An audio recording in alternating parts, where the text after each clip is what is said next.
Good morning class. Anas बेटा, मेरी आवाज ठीक से आ रही है आपको? ऑडियो वीडियो क्लियर है? Yes ma'am. ओके, चलिए लास्ट क्लास का एक बार रिवाइज करते हैं, फिर हम चैप्टर देखते हैं, ठीक है? क्या सभी बच्चों ने एक्सटर्नल एड पढ़ लिए थे? बताओ फिर क्या है। लास्ट क्लास में हमने जो पढ़ा था उसमें था हमारा इंटरनल एड के दो पार्ट्स। हाँ, एक इलस्ट्रेशन और एक्सप्लेनेशन। क्या था इसमें, क्या होता?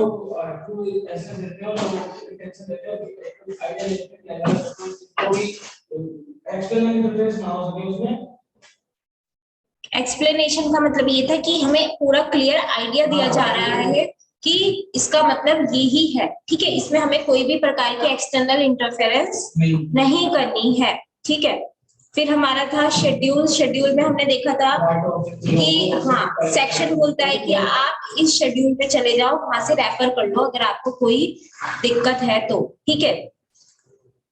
विदाउट प्रेशराइज में हमने देखा था कि जो ऊपर वाले प्रोविजन में पेनल्टी है वही नीचे वाले में, यानी दो किसी भी सेक्शन को हार्म नहीं किया जाएगा। सब्जेक्ट टू का क्या था? हाँ, सब्जेक्ट टू कंपनीज एक्ट, यानी एओए आपकी सारी बात मानेगा लेकिन पहले कंपनी एक्ट अप्रूव कर दे, है ना? नॉट विद स्टैंडिंग का मतलब क्या था कि हाँ, जिस अगर सेक्शन ने ये बोल दिया कि मैं मेरी बात मानो तो उसके आगे कोई और सेक्शन की नहीं चलेगी।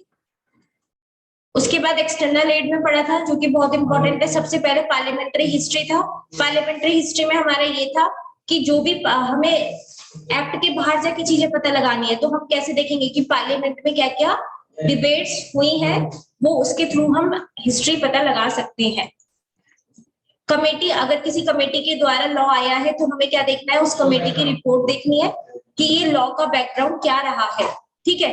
अदर स्टैचू, अगर हमें लॉ बोल रहा है कि दूसरे स्टैचू में जाकर रेफर कर लो तो हमें उस स्टैचू को रेफर करना पड़ेगा। डिक्शनरी का मतलब क्या है? एक लीगल डिक्शनरी जो हमें अपना लीगल मीनिंग दे दे या जनरल सेंस दे दे। उसके बाद था फॉरेन डिसीजन। फॉरेन डिसीजन में हमारा क्या है? हाँ, जो इन्वेस्टिगेशन का दोनों जगह सेम ही सिस्टम होता है। अगर हमें जरूरत है तो हम फॉरेन डिसीजन की हेल्प ले सकते हैं। और एंड में क्या था? नॉर्मल मीनिंग है कि और का मतलब अलग करना, एंड का मतलब जोड़ना। बट अगर ऐसा रूल हमारे क्या दे, लीगल इंटेंशन ना दे, तो हमें क्या करना पड़ेगा? हाँ, तो हमें रीडिंग थोड़ी चेंज करनी पड़ सकती है। उसके बाद हमने चैप्टर स्टार्ट किया था जनरल क्लॉज एक्ट, जिसके अंदर हमने क्या देखा था, आज समझते हैं क्या मतलब है जनरल क्लॉज एक्ट का। जनरल क्लॉज एक्ट बोलता है, कोई बच्चा बुक लाया है आज? बुक दीजिए।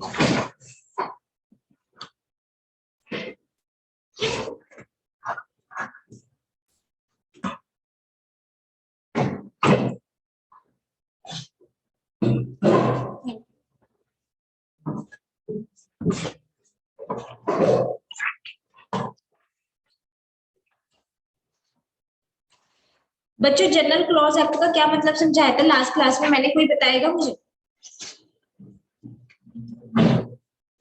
जनरल क्लॉज एक्ट का मतलब ये है, ये एक ऐसा सेक्शन है, ये एक ऐसा सेक्शन है जहां पर हमें क्या करना है, जो कहीं अप्लाई नहीं होगा वहां पे वो बोलेगा कि जनरल क्लॉज एक्ट में चले जाओ, यानी जिसका कोई नहीं है उसका कौन है?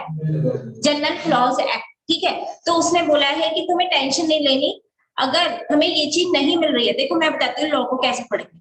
जैसे मान लीजिए हम कोई एग्जाम्पल के तौर पे देखिए, जैसे मान लीजिए मैं कंपनीज एक्ट पढ़ रही, ठीक है? कंपनीज एक्ट मैंने पढ़ा, उसके अंदर मैंने देखा है कोई वर्ड मान लो, कंपनी मान लो, सिर्फ ये एग्जाम्पल है, ठीक है? एक कंपनी है वर्ड, उसमें मैंने देखा कि जो ये कंपनी वर्ड है, क्या ये मेरे को इसी एक्ट के अंदर मिल रहा है? अगर हाँ, ये मुझे इसी एक्ट के अंदर मिल रहा है, यानी जो कंपनीज एक्ट में पढ़ रही हूँ उसी के अंदर मुझे अगर वो शब्द मिल रहे हैं तब तो बहुत अच्छी बात है।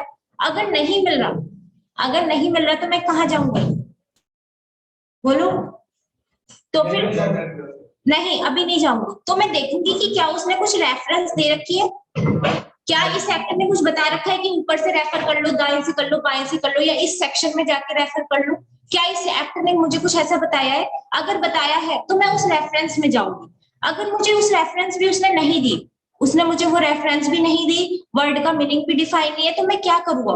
तो फिर मैं जनरल क्लॉज एक्ट में जाऊंगी। ठीक है, जनरल क्लॉज एक्ट में देखूंगी कि क्या ये डेफिनेशन, क्या इसका मतलब मुझे यहाँ मिल जाएगा या नहीं। अगर मैम जनरल क्लॉज एक्ट में भी नहीं मिलता तब मैं क्या करूंगा? आप लोगों का ये क्वेश्चन होगा, मैम जनरल क्लॉज एक्ट में जनरल बातें तो है लेकिन अगर नहीं मिला तब मैं क्या करूंगा? तब आप लोग क्या करेंगे? तब जो मैंने पीछे इंटरप्रिटेशन ऑफ रूल्स पढ़ाए हैं उन्हें ही क्या करेंगे, लीगल डिक्शनरी को देखेंगे और आप लीगल डिक्शनरी रेफर करेंगे और जो मैंने इंटरप्रिटेशन ऑफ स्टैच्यू आपको पढ़ाया है उसके हिसाब से रूल अप्लाई करके अपनी इंटरप्रिटेशन निकालेंगे। समझ आ रहा है मैंने क्या बताया? बताओ सहज, मैंने क्या समझाया? बोलो। अच्छा, मैं आपको देख चुकी। देखिए बेटा, कंपनीज एक्ट मैंने ये समझाया है कि मान लीजिए मैं कोई एक्ट पढ़ रही हूँ, कोई सा भी एक्ट हो सकता है, ठीक है, अगर उसका मतलब एक्ट में नहीं मिल रहा, उस पर्टिकुलर एक्ट में नहीं मिल रहा, तो मैं क्या करूंगी, मैं देखूंगी कि उस एक्ट ने ये बोला है कि रेफर करो। अगर उसने बोला है कि हाँ रेफर कर लो, ऊपर वाले सेक्शन से रेफर कर लो, ये इस वाले सेक्शन से रेफर कर लो, तो मैं उस रेफरेंस में जाऊंगी। अगर उसने मुझे वो रेफरेंस भी नहीं दी तो मैं जनरल क्लॉज एक्ट में जाऊंगी। अगर मुझे जनरल क्लॉज एक्ट में भी नहीं मिलता तो मैं लीगल डिक्शनरी और इंटरप्रिटेशन ऑफ स्टैट्यू को मिला के अपनी इंटेंशन निकालूंगी, लॉ मेकर की इंटेंशन निकालूंगी। अब समझ आ गया? चलो, आपको आ गया साहिल? चलो, शुभ्रता आपको, अनस आपको आ गया? Yes, ma'am. ओके। तो जनरल क्लॉज एक्ट हमारे इसलिए बना हुआ है कि जहां पर कुछ नहीं है, जिसका कोई नहीं है, उसका कौन है? General clause act. ठीक है,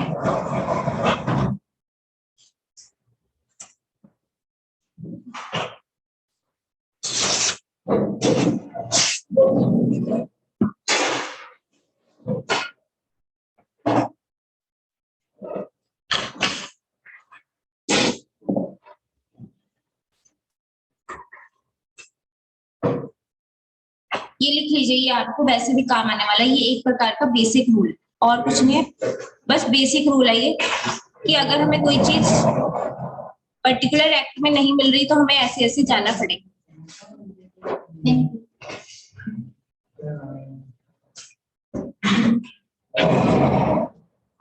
लिख लिया, हटा दो। सहज आप लिख रहे थे, लिख लो।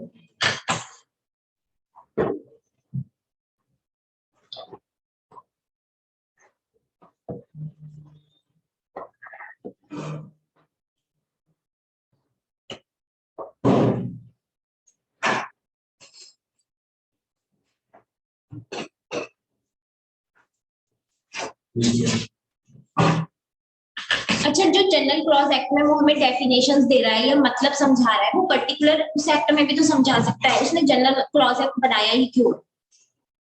बोलो। पर्टिकुलर के बारे में बताया जा रहा है। हाँ, लेकिन जो जनरल है यानी जो सभी एक्ट पे एप्लीकेबल है, वो कहता है मैं बार बार क्या डालूं, मैं इतना लेंथी क्यों बनाऊं चीजों को, मैं चीजों को शॉर्ट करना चाहता हूँ, क्लिप्स करना चाहता हूँ, जिससे डुप्लीकेसी ना हो, लेंथी प्रोसीजर खत्म हो जाए। ठीक है, और यूनिफॉर्मिटी है। यूनिफॉर्मिटी मतलब सब जगह एक ही जैसी डेफिनेशन है। जैसे एफिडेविट, एफिडेविट का अगर मतलब पता लगाना है तो जनरल क्लॉज एक्ट में चले जाओ। अब वो हर जगह लिखेगा, जब आप प्रोफेशनल में ड्राफ्टिंग पढ़ेंगे तो जगह जगह एफिडेविट लिखा होगा, तो वो हर जगह एक्सप्लेन थोड़ी करता रहेगा कि एफिडेविट का मतलब ये है। वो कहता है वहां से देखो। ठीक है, तो इसीलिए हम जनरल क्लॉज एक्ट पढ़ते हैं। लिखे इसका इंट्रोडक्शन।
अच्छा मैं एक चीज और बता दूं, ये जो हमारा सेंट्रल मतलब सेंट्रल एक्ट का हमारा अलग जनरल क्लॉज एक्ट होता है और स्टेट गवर्नमेंट का अलग जनरल क्लॉज एक्ट होता है, क्या ये बात आपको मालूम है?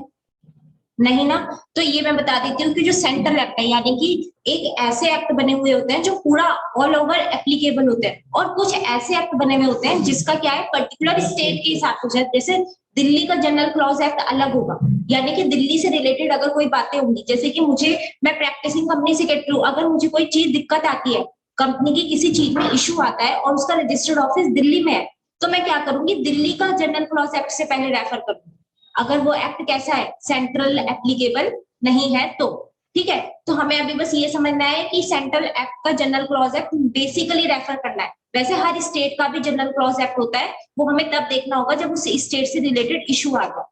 ठीक है, अगर मैं बैंगलोर वेस्ट बंगाल उससे रिलेटेड कोई प्रॉब्लम आ गई तो मुझे क्या करना होगा, उनके जनरल क्लॉज एक्ट को रेफर करना होगा। ठीक है, अगर वो एक्ट क्या नहीं है, सेंट्रल एप्लीकेबिलिटी नहीं है तो। ठीक है, चलो लिखो इसका ऑब्जेक्ट क्या है।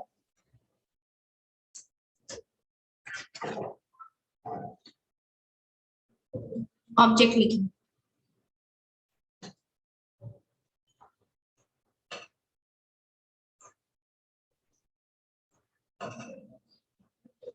shorten the language।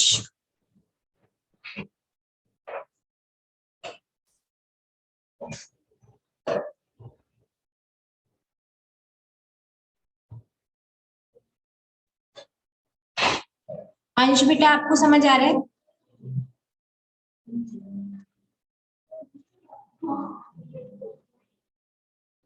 कुछ नहीं समझ आए तो पूछ लेना, मैं दोबारा बता दूं।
लिख लिया सभी ने, समझाओ। चलिए, ये हमारा लिखा है शॉर्टन द लैंग्वेज। इसका क्या मतलब है शॉर्टन द लैंग्वेज का? हाँ, लैंग्वेज को कम कर देना, क्योंकि हर जगह वो एक ही चीज एक्सप्लेन करेगा। इसका क्या मतलब है, हमारी लैंग्वेज कम होगी तभी तो हमें समझ आएगा कि प्रोविजन का मतलब ये है। ठीक है, उसके बाद है यूनिफॉर्मिटी। यूनिफॉर्मिटी का मतलब कि हर एक्ट में एक ही डेफिनेशन मान्यता है ना? जैसे मैंने कहा कि डॉक्यूमेंट की डेफिनेशन ये है, तो जनरल क्रॉस एक्ट में हमें डॉक्यूमेंट की डेफिनेशन दे दी, तो जो भी अब जहां जहां डॉक्यूमेंट जिस भी एक्ट में यूज हो रहा होगा, मुझे क्या करना है, वही डेफिनेशन अप्लाई करनी है। ठीक है, उसके बाद है अननेसेसरी रिपीटेशन। अननेसेसरी रिपीटेशन का मतलब जैसे मैंने बताया, हाँ, कोई सेंस नहीं बनता ना कि एक ही चीज डुप्लीकेसी ट्रिप्लीकेसी हो रही है, क्या फायदा उनका। रिपीटेशन को खत्म करना इसका ऑब्जेक्टिव है। उसके बाद है it provide general definition to help the interpret the statute, हमें अभी आज हम बहुत सारी जनरल डेफिनेशन पढ़ेंगे, जैसे कि फाइनेंशियल ईयर क्या होता है, मंथ क्या होता है, सेंट्रल गवर्नमेंट क्या होती है, इमूवेबल प्रॉपर्टी क्या होती है, ये सारी बहुत जनरल चीजें हैं जो जनरल डेफिनेशन हमें क्यों प्रोवाइड होती है, जिससे कि हमें लॉ का मतलब समझ आ जाए, क्या हो जाए, लॉ का एग्जैक्ट मतलब समझ आ जाए। और it save the time of draftman, अब जो ड्राफ्ट कर रहा होगा, जो लेजिस्लेचर में जो ड्राफ्टमैन बैठा होगा, उसका टाइम भी सेव हो जाएगा, क्योंकि हम तो रिपीट कर ही नहीं रहे। ठीक है, सभी को समझ आ गया ऑब्जेक्ट। अगर 5 नंबर का क्वेश्चन आएगा तो लिख देना कि जनरल क्लॉज एक्ट कब यूज होता है और उसका ऑब्जेक्ट क्या है। ठीक है, डेफिनेशन आए तो दोनों चीजें लिख कर आए। ठीक है, अगर वो ऑब्जेक्ट पूछे तो पहले डेफिनेशन लिखना है फिर ऑब्जेक्ट। ठीक है, चलो नेक्स्ट हेडिंग डन।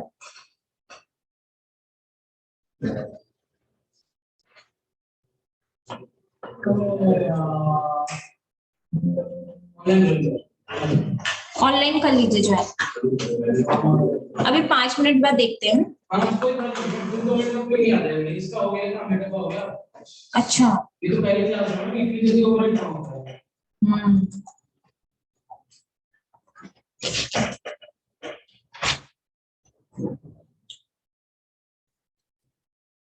की डेफिनेशन से पहले ना मैं एक इम्पोर्टेंट क्वेश्चन लिखवा रही हूँ, जो कि एग्जामिनर का फेवरेट है, पहले आप वो कर लीजिए। ठीक है,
जितने भी कीवर्ड्स थे वो मैंने रेड कलर से लिख दिए हैं, आप चाहो तो उन्हें अंडरलाइन कर।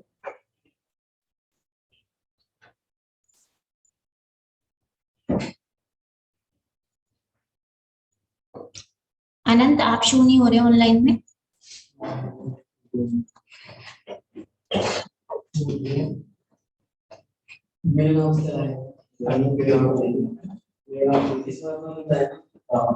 शुभ्रत आप ही नहीं शो हो रहे हो।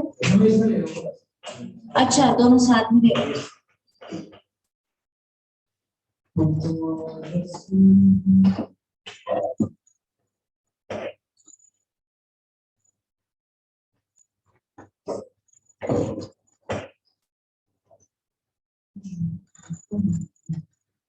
इस सेक्शन का नाम है 6। अगर वो पूछ ले जनरल क्लॉज एक्ट का सेक्शन 6 बताओ तो आपको ये मालूम होना चाहिए, है ना, जो मैं अभी समझाने जा रही हूँ।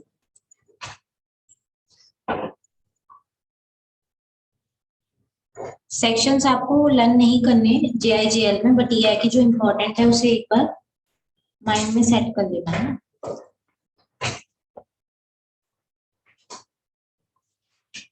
समझाओ, लिख लिया सभी ने?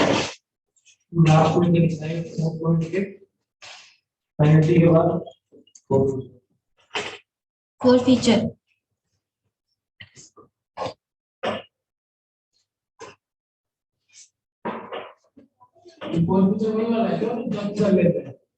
वही है। चलिए समझाओ। क्या कोई बच्चा मुझे बताएगा रिपील का मतलब क्या होता है? हाँ हाँ हाँ बोलो, बोलना जरूरी है। फिल करना, ओके। अनंत आप कुछ कहेंगे? सहज आप? रिपील क्या होता है? रिपील आंशा कैंसिल करना, ओके। अनस आप कुछ कहना चाहेंगे? लॉ बनाना। लॉ बनाना, ओके चलिए ठीक है। सबने अपने व्यू पॉइंट रखे, लेकिन अब देखते हैं कि किसका ठीक है। वैसे सबका गलत है मेजरली, अब हम देख लेते हैं जिसका ठीक हो वो अपने आप समझ जाना, ठीक है। रिपील, बेटा रिपील का मतलब होता है किसी चीज को खत्म कर देना। किसी चीज को क्या करना? किल कर देना। किल मतलब जड़ से उखाड़ देना। कैंसिल, हाँ तो वो कैंसिल ही हुआ एक तरह से। तो कहने का मतलब ये है कि कैंसिल का मतलब ये हो गया कि चलो फिर से उसके रिकवर होने के चांसेस हो सकते हैं, लेकिन किल का मतलब क्या है? जो व्यक्ति मर गया वो थोड़ी जिंदा रहेगा। तो कहने का मतलब है जब हम कोई एक्ट को रिपील कर देते हैं, जब किसी एक्ट को हम क्या कर देते हैं? खत्म कर देते हैं, तो उसके रिवाइवल के चांसेस नहीं होते। जैसे कि कंपनीज एक्ट का एग्जाम्पल लेते हैं। 1913 था पहले, फिर 1956 आया, और उसके बाद हमारा आया 2013 कंपनीज एक्ट, ठीक है। अब जो हमारा कंपनीज एक्ट बना था, पहले 1913 चल रहा था, फिर 1913 खत्म हुआ, मतलब रिपील हुआ, फिर हमारा 1956 लागू हुआ, फिर 1956 खत्म किया, तो 2013 अब चल रहा नहीं। 13 तो अभी चल रहा है ना कंपनीज एक्ट 2013। हाँ अगर हमें ऐसा लगा सोसाइटी में कुछ और नई रिक्वायरमेंट है, ये पुरानी हो गई या बेकार हो गई, तो फिर वो चेंज कर सकते हैं, ठीक है। तो रिपील तो कभी भी कोई भी लॉ आ सकता है, जा सकता है। तो कहने का मतलब रिपील का मतलब ये है कि किसी चीज को खत्म कर देना, जड़ से उखाड़ देना, ठीक है। तो रिपील का मतलब क्या है कि जब कोई एक्ट अब मर चुका है, अब क्या हो गया? वो खत्म हो गया, अब वो जिंदा होगा? बोल, अब वो जिंदा नहीं होगा। अब इन्होंने क्वेश्चन पूछा है। क्वेश्चन क्या कह रहा है? क्वेश्चन कह रहा है कि बताओ कौन कौन सी चीजें ऐसी हैं जो हमारे रिपील पे इफेक्ट नहीं डालेंगी। कौन कौन सी ऐसी चीजें जो हमारे रिपील पे, यानी कि जो एक्ट खत्म हो चुका है उस पर कोई इफेक्ट नहीं डलेगा। अगर कोई अंश बेटा समझ आ रहा है मैं क्या बोल रही हूँ? कि अगर कोई एक्ट हमारा खत्म हो चुका है तो उसमें कौन कौन सी चीजें इफेक्ट नहीं डालेंगी। अब हम ये 5 चीजें पढ़ने जा रहे हैं। पहला कि वो दोबारा से एनफोर्स नहीं होगा। एनफोर्स का मतलब क्या है? यहाँ पे देखो लिखा है ना, शैल नॉट रिवाइव। वो किसी भी चीज को, एनीथिंग को रिवाइव नहीं करेगा। जैसे मान लीजिए, फिर से एग्जांपल लेते हैं, 1913 है, 1956 है और 2013 है, ठीक है। अब जब से 2013 आया तो ये रिपील हो गया। तो रिपील होने की वजह से इसने इसको थोड़ी जिंदा करा है। जो मर गया था वो तो मर ही गया था। तो फर्स्ट पॉइंट में यही लिखा है कि अगर कोई एक्ट रिपील हो रहा है तो इसका मतलब ये नहीं कि वो प्रीवियस वाले को जिंदा कर रहा है, नहीं, वो तो मर चुका। अब दूसरा वाला वो खुद भी मर चुका, अब थर्ड जनरेशन आ गई उसकी, समझ आ गया? तो कहने का मतलब ये है कि जब कोई एक्ट रिपील हो गया तो वो पुराने किसी को रिवाइव नहीं करेगा, किसी भी पुरानी चीज को क्या नहीं करेगा, रिवाइव नहीं करेगा, एनफोर्स में नहीं लाएगा। सेकंड क्या है, शैल नॉट अफेक्ट मैनेजमेंट। अब जो 1956 में मुकेश अंबानी जी की कंपनी मान लीजिए किसी पुराने एक्ट में बनी हुई है, ठीक है, तो वहां पे जो मैनेजमेंट उनका रहा है वो किसी भी पुराने मैनेजमेंट पे अफेक्ट नहीं डालेगा। अगर कि कोई एक्ट खत्म हो जाता है और पुराने एक्ट के हिसाब से मैनेजर चल रहा है या मैनेजमेंट चल रहा है, तो वो फिर वो उसको क्या नहीं करेगा, अफेक्ट नहीं डालेगा। कौन? उसके खत्म होने से हमें कोई मतलब नहीं है, अब जो मैनेजमेंट है वो वही रहेगा, ठीक है। थर्ड क्या है कि किसी भी प्रकार का क्लेम, ऑब्लिगेशन या डेट, मान लीजिए उसने 1956 के अंदर बहुत सारे क्लेम लिए एक कंपनी ने, एग्जाम्पल से देखते हैं।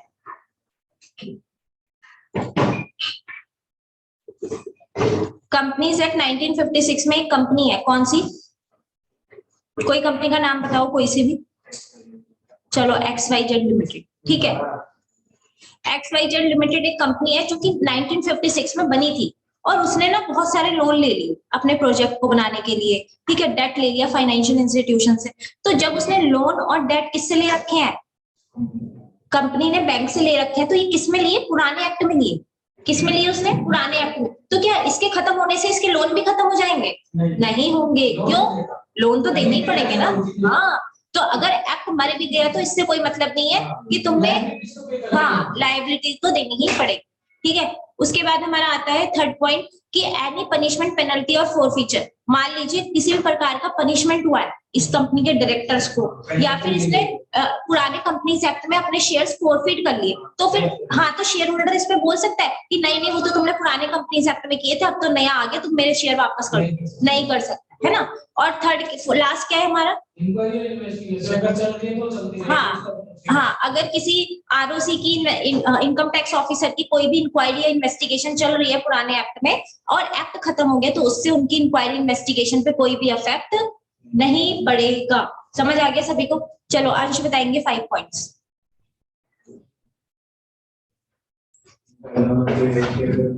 तो उसका पहला वाला वो साथ में डिवाइड नहीं होगा, उसमें सिमुलेशन वाला ही होगा। तो एक कोई मानेंगे कि उसका क्वांटिटी कोई मैनेज होगा, जैसा आप एग्जांपल में क्वेश्चन में बोला कि वो पुराने मैनेजमेंट को अफेक्ट नहीं करेगा, जो मैनेजमेंट है उसके साथ चलेगा।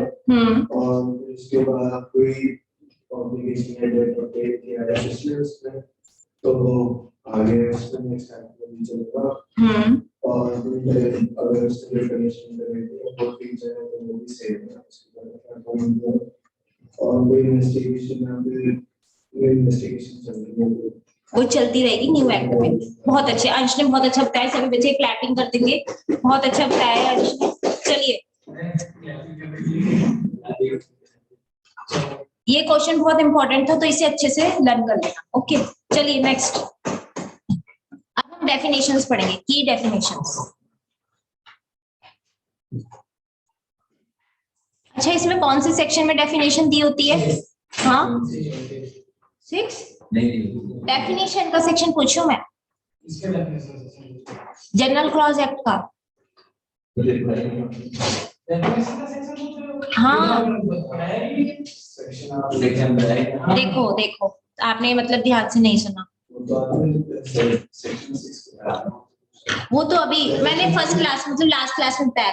देखो सेक्शन 3 है, की डेफिनेशन सेक्शन कौन सा है? 3। अच्छा, ध्यान नहीं दिया। चलो अब देना। देखो बच्चों, क्या होता है कि नॉर्मली हमारा जो डेफिनेशन सेक्शन होता है हर एक्ट में, वो सेक्शन 2 होता है, लेकिन जनरल क्लॉज एक्ट के अंदर जो हमारा डेफिनेशन सेक्शन रहेगा वो कौन सा रहेगा?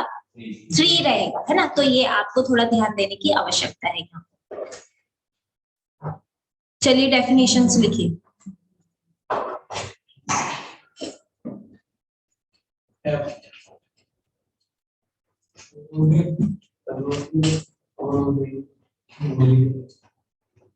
डेफिनेशन लिखने से पहले मैं एक चीज और समझा रही हूँ यहाँ पे, ध्यान से देखिए। अभी हाँ, एक छोटी सी चीज बतानी है, मीन्स और इंक्लूसिव, क्योंकि डेफिनेशन स्टार्ट करने से पहले ये ध्यान से समझना जरूरी।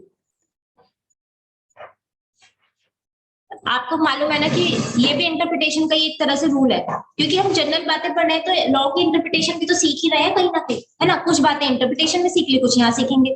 देखिए, मीन्स और इंक्लूड डेफिनेशन दो प्रकार से दी होती है हमें लॉ के अंदर, एक होता है मीन्स और एक होता है इंक्लूड। अब मीन का मतलब क्या होता कि जो है वो उसी हिसाब से है, तो वही नहीं है, उसको उसके अलावा कुछ और नहीं है? हाँ ठीक है, ठीक है, हाँ ठीक है, एग्जॉस्टिव यानी कि जितना बोला बस उतना ही। हमने जहां मीन्स लगा दिया, कंपनी मीन्स यानी बस इतनी कंपनी है, इससे ज्यादा हमें कोई सोचना नहीं है। अगर उसने इंक्लूड्स कर दिया तो इसका जो हमारा टर्म है वो वाइडर हो गया। इंक्लूड मतलब इंक्लूसिव, इसके अंदर वो गवर्नमेंट चाहे तो कुछ भी इंक्लूड कर सकती है, ठीक है। तो इंक्लूड्स का मतलब क्या हुआ? इंक्लूसिव, यानी यहाँ पे हमारा जो मीनिंग है वो वाइडर है किसी भी डेफिनेशन का, और यहाँ पे जो मीनिंग है वो क्या है? नैरो।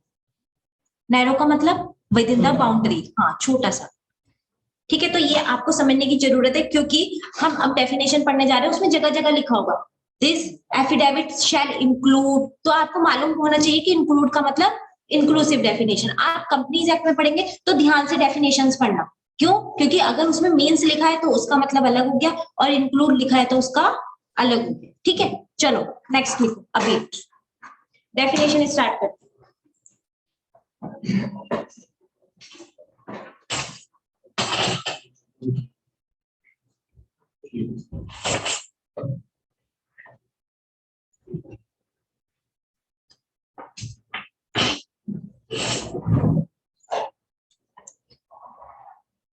बच्चों। मैं ना यहाँ पे आपको डेफिनेशंस के कीवर्ड लिखवाऊंगी, लेकिन जो एग्जामिनर आप लोगों से एक्सपेक्ट करता है वो चाहता है कि एज इट इज लिखो, जैसे लॉ में लिखी है ना एज इट इज लिखो।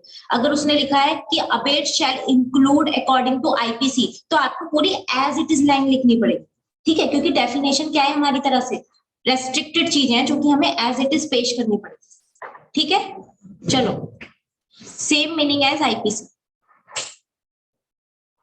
तो अपनी बुक से एज इट इज लर्न कर।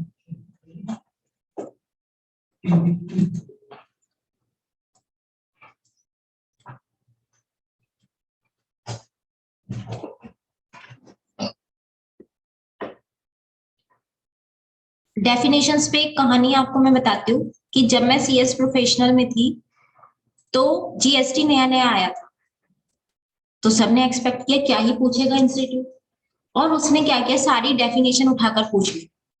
हम तो सब बेसिक पढ़ के गए थे, उसने सारी डेफिनेशन उठा के पूछ ली, और डेफिनेशन में भी वो एग्जैक्ट लैंग्वेज मांग रहा था, ठीक है। तो इसमें क्या है कि आईसीएसआई की कुछ प्रेडिक्शंस हम नहीं कर सकते, वो क्या कब पूछ ले, इसीलिए आपको सब कुछ अच्छे से कवर करके जाना है, आपको डेफिनेशंस को अंडर एस्टिमेट नहीं करना, ठीक है। तो same meaning as Indian Penal Code, abettor is punished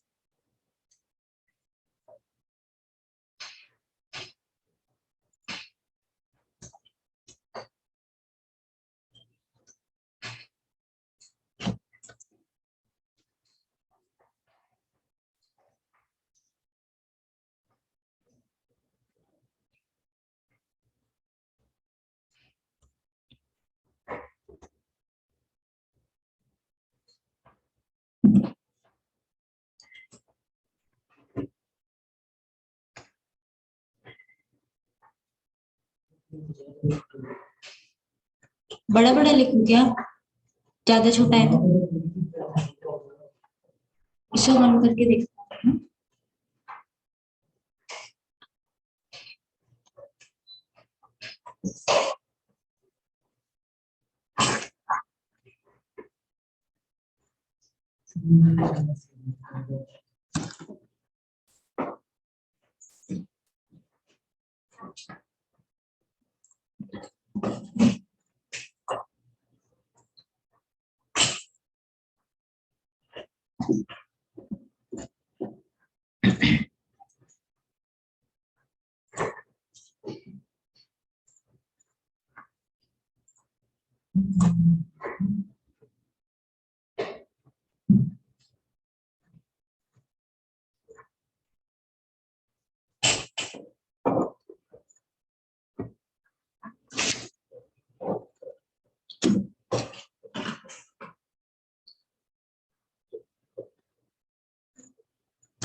चलो जब तक चलता है देख लेते हैं इनसे, है ना, फिर जब नखरे दिखाएगा तो बंद कर। चलिए, कमिट द क्राइम। अबेटर का मतलब क्या है? अबेटर का मतलब, अबेट का मतलब ये है कि जो उन्होंने इंडियन पेनल कोड में दिया है, यानी कि अबेटर का मतलब वो है जिसने भी क्राइम किया है उसे ऐसे ही पनिश किया जाएगा जैसे इंडियन पेनल कोड में करते हैं। ठीक है, तो अबेटर कौन हुआ? एक तरह से क्रिमिनल, क्योंकि अब क्रिमिनल ही तो क्राइम करता है। अगर उसने कोई क्राइम किया तो उसे सजा कैसी मिलेगी? इंडियन पिनल कोड के हिसाब से ही मिलेगी। अनंत बेटा आपको समझ आ रहा है? अभी सारे डेफिनेशन सुनाएंगे आप। एक्ट, डेफिनेशंस बहुत सारी है तो सभी बच्चे मिलकर एक एक चूज कर लेना, ठीक है। एक्ट का मतलब लिखिए।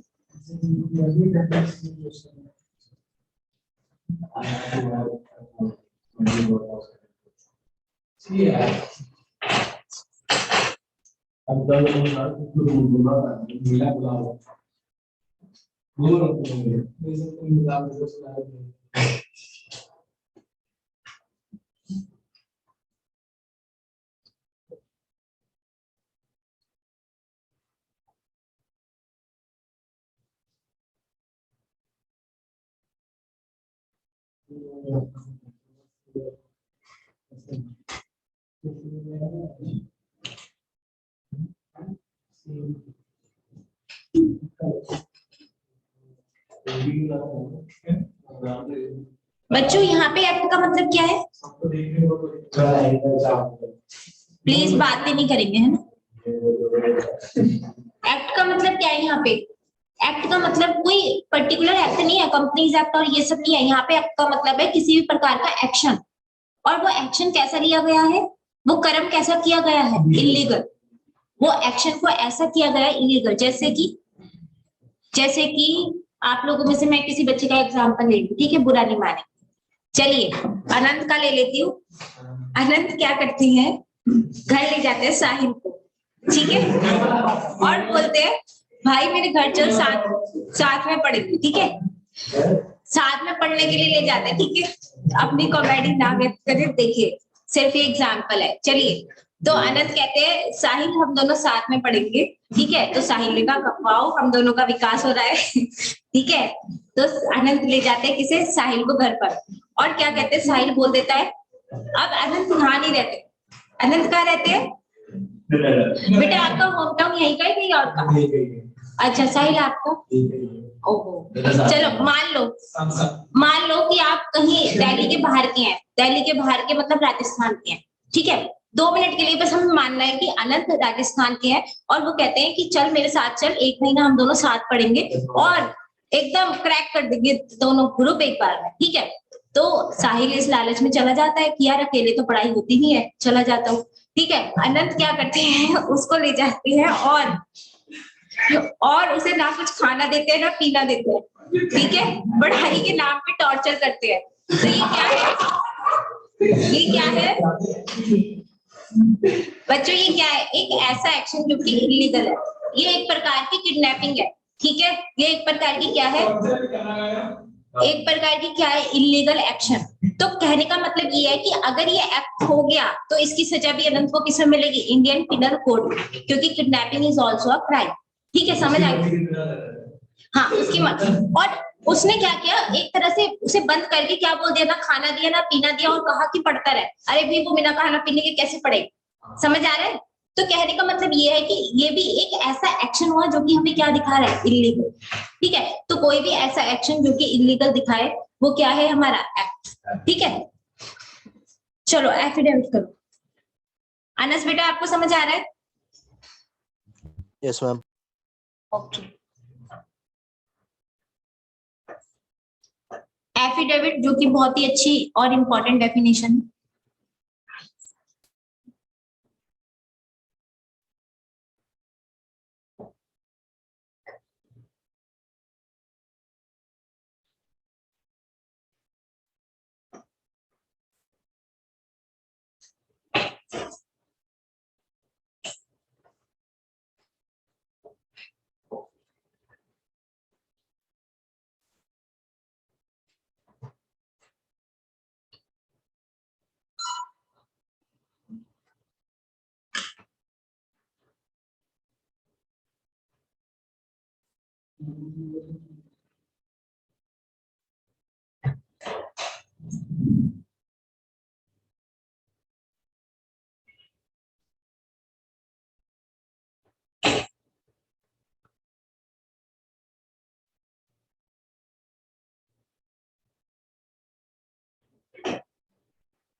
ठीक ठीक। बच्चों आप लोग फोन में ही कनेक्ट कर लीजिए।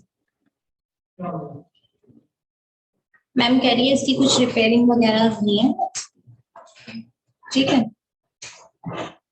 तो असुविधा के लिए खेद है, ठीक है। चलिए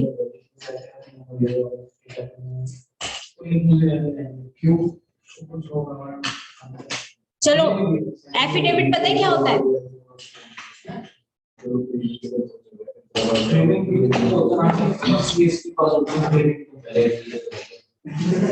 बच्चों बोलो एफिडेविट क्या होता है?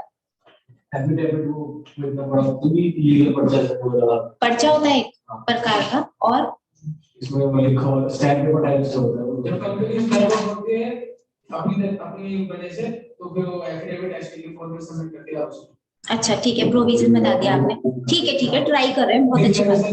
हाँ जी सहज बेटा आप क्या बोलेंगे? एफिडेविट क्या होता है बेटा, बोलो। अंश बेटा आप क्या बोलेंगे?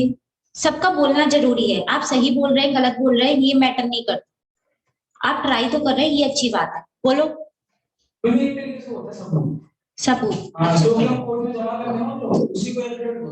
सबूत आपने ये कहा, ठीक है। साहिल आप एक प्रकार की डिक्लेरेशन, ओके, आप एक प्रकार का एविडेंस, आप अनस आप क्या बोलेंगे अनस? रिटन स्टेटमेंट होती है जो कोर्ट में प्रूफ करते हैं। हाँ जी, सबने बहुत अच्छा ट्राई किया। चलिए समझते हैं एफिडेविट क्या होता है। अच्छा एफिडेविट का मतलब मैं ये बता दूं, ये हम ऐसे करके जो कसम खाते हैं ना, मम्मी कसम पापा कसम, ये नहीं होती है एफिडेविट, ठीक है। एफिडेविट का मतलब ये है, क्या है एफिडेविट का मतलब? एक प्रकार की कसम, एक प्रकार की डिक्लेरेशन, एक प्रकार की ओथ। हम एक पेपर पे ओथ लिख के देते हैं, एक कसम लिख के देते हैं कि हम जो भी कह रहे हैं, जो भी हमने डॉक्यूमेंट यहाँ पे अटैच किए हैं वो बिल्कुल सही है।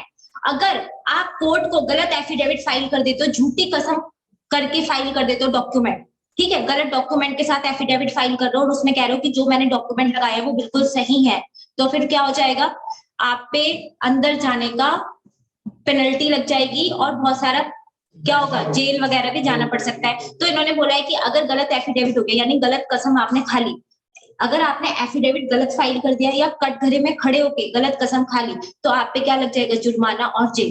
तो कहने का मतलब ये है कि जो भी आप कसम खाएंगे वो सच खाएंगे और सच के सिवा कुछ नहीं कहेंगे। तो ये एक प्रकार की, जब भी हम देखो, कंपनी सेक्रेटरी का काम होता है कि कंपनी अपनी कंपनी को रिप्रेजेंट करना कोर्ट में, क्वासी जुडिशियल, हाँ, तो वहां पे जब वो कोई, जैसे कि आपने बताया कि स्ट्राइक ऑफ करा रही है, तो सबसे पहले कोई भी डॉक्यूमेंट लगाने से पहले ना वो इसे एक एफिडेविट का डॉक्यूमेंट लगाएगी और उसमें क्या लिखेगी कि जो भी अंदर डॉक्यूमेंट लगे हुए हैं वो बिल्कुल सही लगे हुए हैं, उसमें कोई भी गलती नहीं है। ये बात कौन डिक्लेयर करके दे रहा है? खुद वो मालिक, ठीक है, कौन, डायरेक्टर या फिर जो भी शेयर होल्डर्स हैं उनके सिग्नेचर, है ना। सभी को समझ आ गया एफिडेविट का एग्जैक्टली मतलब क्या होता है? आनंद बेटा आपको आ गया? चलो नेक्स्ट बढ़ते हैं डॉक्यूमेंट।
हमें एनी मैटर के बाद क्या लिखा है?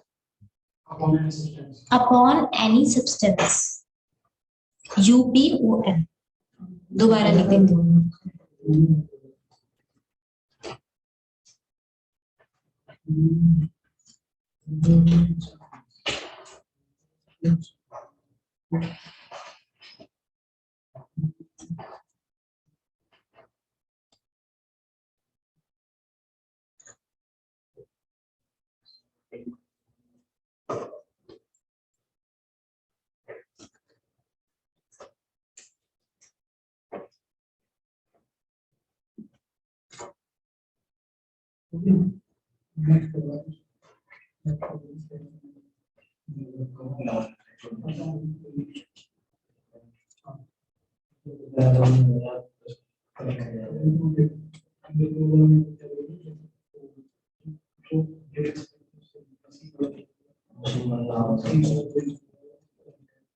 बात ही नहीं करनी।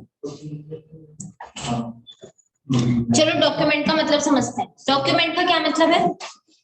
कोई बच्चा मुझे बताएगा डॉक्यूमेंट क्या होता है? जनरल पॉइंट पूछ रही हूँ, देखो मैं आपसे जनरल डेफिनेशन। डॉक्यूमेंट क्या होता है?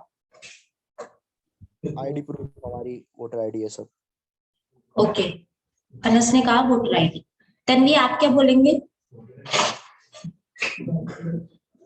बोलो, डॉक्यूमेंट क्या होता है? बच्चों डॉक्यूमेंट होता है किसी भी प्रकार की जानकारी। डॉक्यूमेंट का मतलब क्या होता है? किसी भी प्रकार की जानकारी। इन्होंने लिखा है शैल इंक्लूड। इंक्लूड का मतलब इंक्लूसिव डेफिनेशन है। एनी मैटर, एनी मैटर यानी कोई व्यक्ति मरते मरते किसी का एरो बना के चला गया, या फिर कोई ऐसे मतलब जिसने उसे मारा है उसका कुछ नाम डिफाइन करके चला गया पत्थर पे मरते मरते अपने खून से, तो फिर वो क्या हुआ? एक प्रकार की इंफॉर्मेशन हो गई। क्या हो गई वो? एक प्रकार की एनी मैटर। एनी मैटर का मतलब कुछ भी लिखा हुआ हो, कहीं पर भी लिखा हुआ हो। लिखा है ना upon any substance. Upon any substance यानी यहाँ पर कुछ ऐसा उसका नाम लिखा हुआ है। जरूरी नहीं कि एक पेपर पे ही लिखा होगा। अपॉन एनी सब्सटेंस यानी कहीं पर भी। उसने जानबूझ के उस बंदे का हाथ खा नहीं, उसका नाम लिख दिया, तो क्या होगा? किसने मुझे मारा है? अगर हाँ सुनो, ऐसा माना जाता है कोर्ट की निगाहों में, ऐसा माना जाता है कि लास्ट मोमेंट पे जो बोल के जा रहा है व्यक्ति, वो इतना प्रेशराइज मतलब अंतिम सांस में है, तो फिर वो झूठ तो नहीं बोलेगा। तो इसीलिए उसके शब्दों को, उसकी जो भी रिएक्शंस होती है, जो भी उसने लिखा है, उन चीजों को सत्य मान लिया जाता है। ऐसा लॉ में लिखा है, ठीक है। हाँ अगर उसने, हाँ अगर जैसे कोई व्यक्ति ने क्या किया, किसी और व्यक्ति का नाम लिख दिया जैसा आप बोल रहे हैं, तो फिर वही क्या माना जाएगा? गुनहगार। वो तो रिसर्च के बाद पता ही चल जाएगा, जब इन्वेस्टिगेशन होगी तो पता लगा ही जाएगा, ठीक है। तो ईदर ऑफ लेटर, फिगर और मार्क, चाहे वो किसी भी प्रकार के शब्दों में लिखा हो, किसी भी प्रकार की पिक्चर में लिखा हो, या किसी भी प्रकार का मार्क बना हुआ हो, ठीक है, जो उस व्यक्ति को डिफाइन कर रहा हो, तो फिर वो क्या बन जाएगा? डॉक्यूमेंट, ठीक है। Which intend to be use for record, यानी कि जरूरी है कि वो रिकॉर्डिंग में होना चाहिए, ठीक है। यहाँ पे शब्दों की बात नहीं हो रही, रिकॉर्डिंग में, यानी कि वो हमारा एज अ रिकॉर्ड हो जाए। जैसे कि कभी जब किसी का मर्डर हो जाता है तो फिर वो क्या होता है, पोस्टमार्टम वगैरह करते हैं ना, और सारी चीजें रिकॉर्ड करते रहते हैं। एक एक बाल भी जो मिलता है जब इन्वेस्टिगेशन होती है, तो उसे भी क्या करते हैं? रिकॉर्ड करते हैं, ठीक है। तो वो भी क्या, एक जो बाल मिला इन्वेस्टिगेशन के दौरान, वो भी क्या हुआ? डॉक्यूमेंट। वो भी एक प्रकार का डॉक्यूमेंट हुआ। क्या?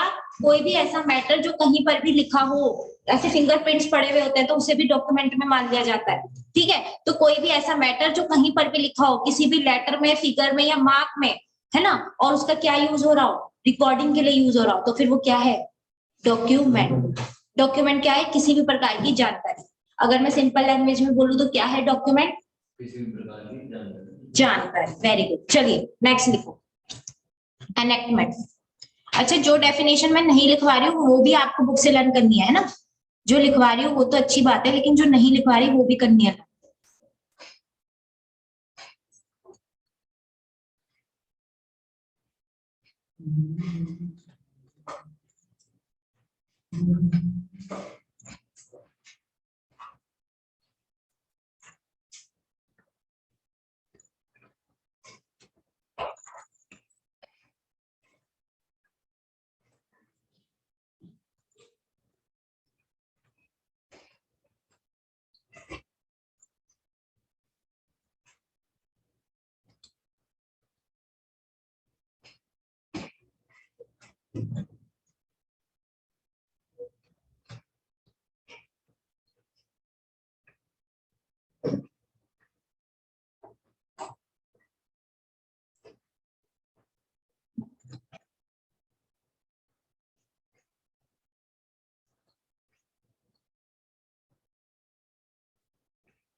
क्या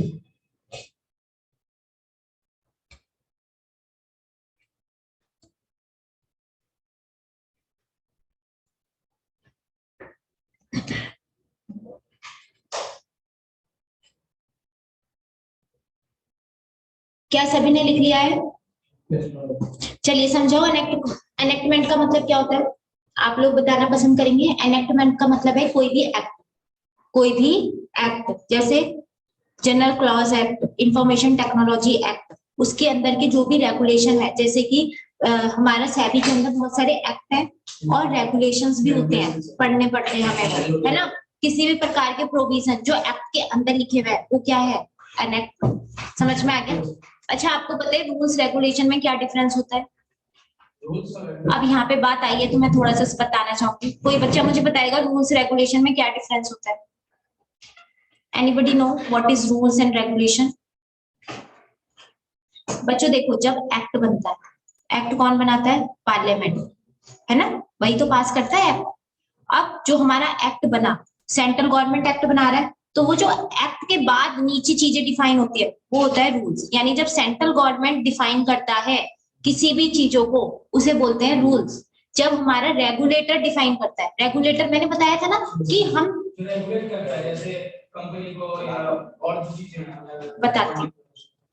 मैंने बताया था कि जो लॉ बनाने की पावर है, पार्लियामेंट चाहे तो डेलीगेट कर सकता है पर्टिकुलर अथॉरिटी को, जैसे सेबी या फिर आरबीआई।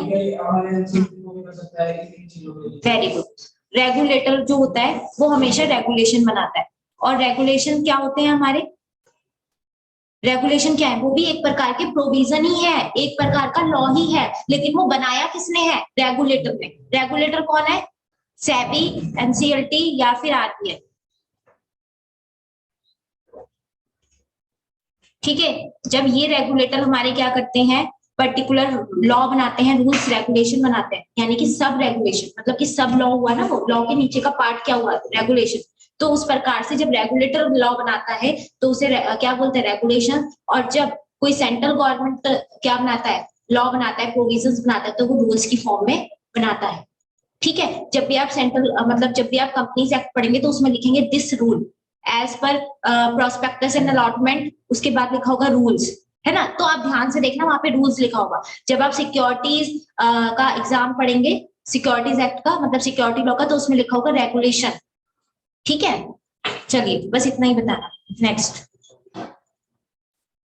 यहाँ पे आया था रेगुलेशन का जिक्र तो मैंने कर दिया। चलिए फाइनेंशियल ईयर।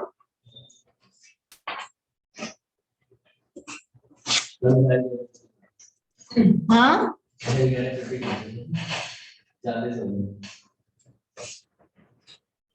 फाइनेंशियल ईयर देख लीजिए।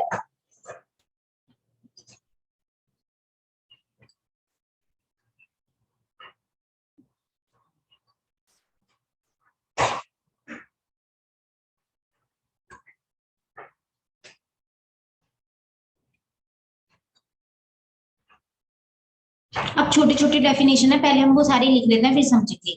ठीक है।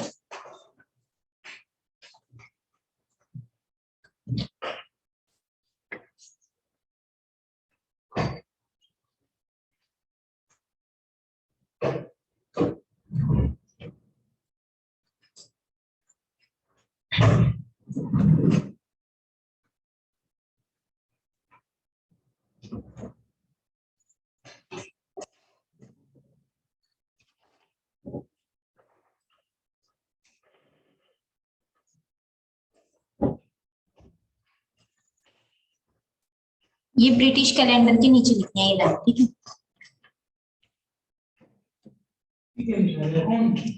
हाँ जी बेटा, रिकॉर्ड का मतलब होता है गिनना, काउंट करना।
सभी बच्चे जल्दी से लिख लीजिए, फिर मैं पूरा एक्सप्लेन।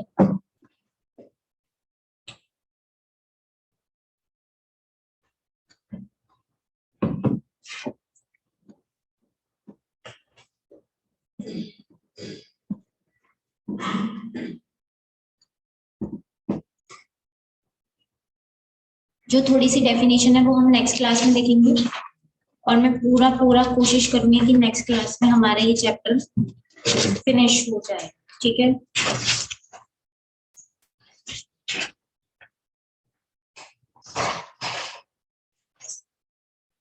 क्या सभी बच्चों ने लिख लिया है? समझाओ।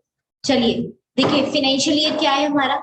जनरल क्लॉज एक्ट कहता है अगर हमें फाइनेंशियल ईयर जानने में दिक्कत आ गई, कहीं डिस्प्यूट आ गए, या फिर एक्ट के हिसाब से नहीं समझ आ रहा, फाइनेंशियल ईयर की डेफिनेशन कंपनीज एक्ट में भी दे रखी है 2 क्लॉज 41 में, ठीक है। उसमें तो डेफिनेशन कंपनीज एक्ट के हिसाब से दे रखी है, तो वो तो मानेंगे ही मानेंगे, क्योंकि एक्ट पढ़ रहे हैं तो उसकी बात तो माननी पड़ेगी। अब अगर हमें किसी और एक्ट में फाइनेंशियल ईयर की डेफिनेशन में दिक्कत आ जाए, तो हम क्या समझेंगे कि फाइनेंशियल ईयर का मतलब है जो 1 अप्रैल से स्टार्ट हो रहा है और 31 मार्च में खत्म हो रहा है। ईयर का मतलब क्या है? ईयर का मतलब है ब्रिटिश कैलेंडर के हिसाब से मानना, 1 जनवरी से लेके 31 दिसंबर तक, ठीक है। गवर्नमेंट का मतलब क्या है कि सेंट्रल गवर्नमेंट भी और स्टेट गवर्नमेंट। इम्प्रिजनमेंट का मतलब क्या है? जो आईपीसी ने बोला है, इंडियन पिनल कोड ने बोला है, वही इम्प्रिजनमेंट है, और वो सिंपल भी हो सकती है और रिग्योरस। रिग्योरस मतलब जहाँ पे उस व्यक्ति से, उस क्रिमिनल से पत्थर तोड़वाए जा रहे हैं, उससे काम करवाया जा रहा है, हाँ, तो वो क्या है बच्चों? ऐसे कुछ भी नहीं बोलना, ठीक है। तो रिग्योरस, ठीक है, हाँ हाँ ठीक है, मैं समझ गई, आपको समझ आ गया। रिग्योरस का मतलब क्या है? जहाँ पे क्या हो रहा है, उस व्यक्ति से बहुत ज्यादा काम करवाए जा रहे हैं, ठीक है। पर्सन का मतलब क्या है बच्चों? पर्सन, हाँ देखो, कंपनी का मतलब ये है कि कोई भी इंडिविजुअल व्यक्ति, कोई भी कंपनी, कोई भी एसोसिएशन, बॉडी ऑफ इंडिविजुअल, चाहे वो बनी हुई है या नहीं, यानी कि नेचुरल दोनों आ जाएगी, ठीक है, आर्टिफिशियल और नेचुरल, ठीक है। अब एक बार पूरा रिवाइज कर लेते हैं जो हमने पढ़ा है। 1 मिनट में करा दूंगी पूरा रिवाइज, ठीक है। पूरा रिवाइज करना बहुत अच्छी बात होती है, 1 मिनट में हो जाएगा। बस 1 मिनट और चाहिए मुझे आप लोगों का। पहला है कि हमने जनरल क्लॉज, सभी बच्चे ध्यान से सुनेंगे प्लीज। हमने सबसे पहले जनरल क्लॉज एक्ट पढ़ा। जनरल क्लॉज एक्ट ने क्या बोला कि जो कहीं नहीं, जिसका कोई नहीं है उसका जनरल क्लॉज एक्ट है, कुछ नहीं मिल रहा जनरल क्लॉज एक्ट में आ जाओ। क्यों? क्या ऑब्जेक्ट है इसका? यूनिफॉर्मिटी, ड्राफ्टमैन की टाइम सेविंग और अननेसेसरी रिपीटेशन को अवॉइड करना, चीजों को शॉर्ट बनाना, है ना। ये हमारी क्या थी, और जनरल डेफिनेशन हमारी हेल्प करती है। ध्यान से सुनेंगे। उसके बाद शैल अपील, रिपील पर कौन कौन अफेक्ट नहीं डाल सकती? पहला, मैनेजमेंट का अफेक्ट नहीं हो सकता, कोई भी रिवाइव नहीं हो सकता, किसी प्रकार का क्लेम, ऑब्लिगेशन, डेट, हाँ, और किसी प्रकार की पनिशमेंट या पेनल्टी या इंक्वायरी पे कोई इफेक्ट नहीं पड़ेगा। उसके बाद हमारा क्या था? उसके बाद हमारी की डेफिनेशंस थी। की डेफिनेशंस में हमारा अबेट था। अबेट का मतलब जो इंडियन पिनल कोड ने बोला है वही। एक्ट का मतलब जो भी उसने एक्सट्रैक्ट किया है, लीगल दिख रहा है। एफिडेविट का मतलब जो भी उसने डिक्लेरेशन दी है वो सत्य होनी चाहिए। शायद ध्यान से सुनिए। डॉक्यूमेंट का मतलब क्या है? कोई भी ऐसा मैटर जो किसी पर भी लिखा हो, चाहे वो फिगर, मार्क या किसी भी फॉर्म में हो, लेकिन वो रिकॉर्डिंग में होना चाहिए। एनेक्टमेंट मतलब किसी भी प्रकार का रेगुलेशन या प्रोविजन। फाइनेंशियल ईयर जो 1 अप्रैल से स्टार्ट हो रहा है, कैलेंडर ईयर, गवर्नमेंट, इम्प्रिजनमेंट और पर्सन, ठीक है। Thank you very much to all of you. आज की क्लास यही।